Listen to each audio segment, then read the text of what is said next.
I just want to highlight the CBO projection, right? So this is the U.S. government's debt as a percent of the U.S. government's revenue, which you indicate in your book is more important than debt to GDP. You've got to look at the actual revenue being generated by the government and how much debt they have.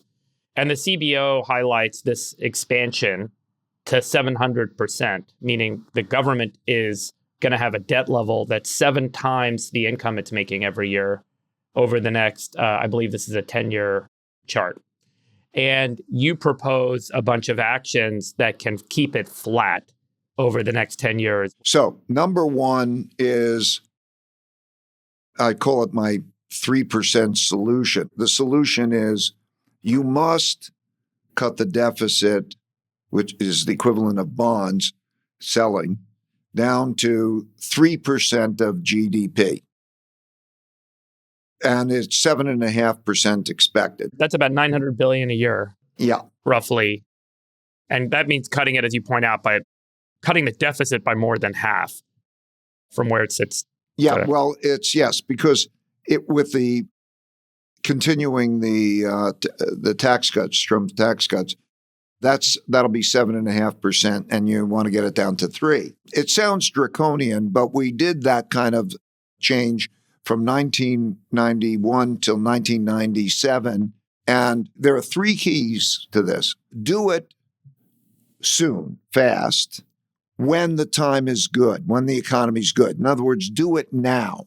Now. The temptation is going to say, well, we're going to ease into this and we're going to be there and we're going to do it in 3 years from now. But if you have a bad economy, you cannot do it. Okay. And that's the worst. So we have the best economy, and the sooner you do it, the more you're going to do it.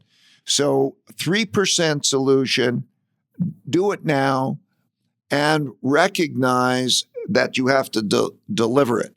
So if you're having, let's say, cost cuts in government, you have to own the number. So everybody's got to pledge 3%. Now, there'll be arguments as to how to get there, but you have to own the number, so much so that you'd say, if it's not 3%, throw me out of office. And you can't make it any one thing.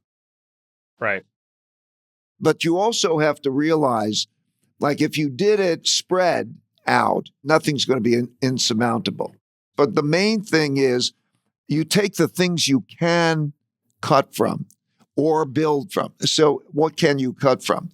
And you look at government expenditures. Roughly 70% of government expenditures you can't cut. So right.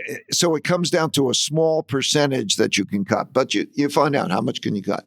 So the important thing is 3%. The other thing about it is to realize that if you make those moves, the bond market will benefit. You see, this, and so interest rates will go down. Right. And interest rates going down, interest rate expense is most important. If the federal government were to cut spending significantly and quickly, the market would naturally react to lower rates. That's right. I think that is so important for everyone to hear. If you look at my calculations, if you get 100 basis points cut in rates, that's equivalent to significant cutting in spending. So he's right. But if you do that without the other parts, you're going to make it less desirable to own these things, these bonds. Right. And because that's going to be a problem. Where if you do these things together, they can support each other. So in other words, fine, cut it from spending. And by the way, Ray, the longer we wait, the more interest accumulates because it's at a higher rate, the more the debt accumulates. And ultimately, this is the arithmetic death spiral that you get into. The longer we wait, the more you have to cut in the future to get out of the hole. It's not linear. It's a non-linear cutting that's needed. So the faster you do it, the less you have to cut. Right. I think that is so important. Let me just say that again. For any person in government listening, the faster you cut, the less you have to cut. Yes, and you can do it in a manageable way. You know, a bit here, a bit there. These bits add up. Right. And if you don't, you're going to have this arc of compounding. So let's talk politics for a second. Is DOGE and the concept of DOGE enough, or do we need legislative action here? There's a combination of a question. It's not just DOGE. It's a matter of less regulation, productivity changes that might come from AI, which then translate to profits. That might be capital gains profits. They might be profits and all of that. And so, but it really, when I look at it, it looks very tough.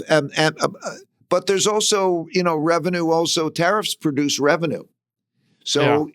But yeah, people think on the tariffs.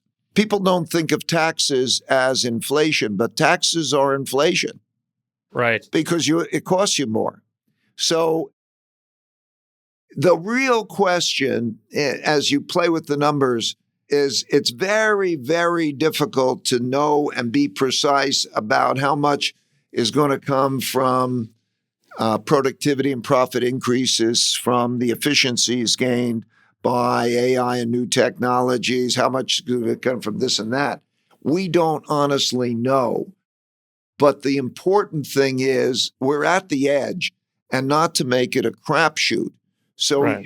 and to get the number must be 3%. And so you should have a clear passage to that 3% number.